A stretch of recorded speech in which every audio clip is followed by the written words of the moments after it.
Well, assalamu alaikum. It's now 4 p.m. and we're still at the farm, 4 p.m.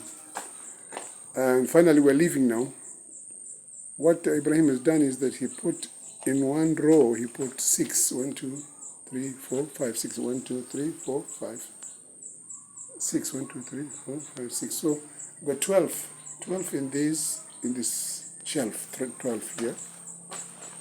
And hapa ngapi? Hapa 1, 2, 3, 4, 5, 6, 7, 8, 9. 9. Tisa peke yake. 9 plus 12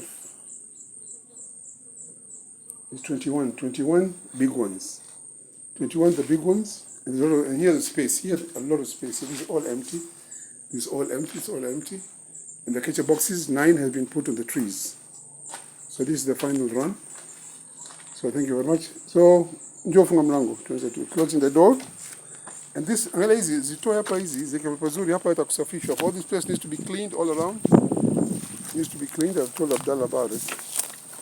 Wasikia headache? Yeah. Safisheni hapa. Hii kokoto yote hii, this, hii, pitisheni hapa kabisa kokoto njiani hapa.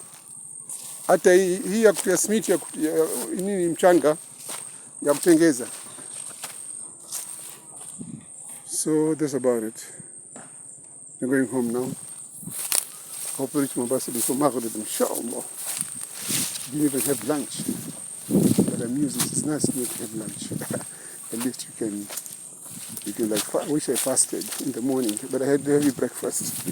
I had bakhambri, about 6 bakhambri and tea. So that's about it.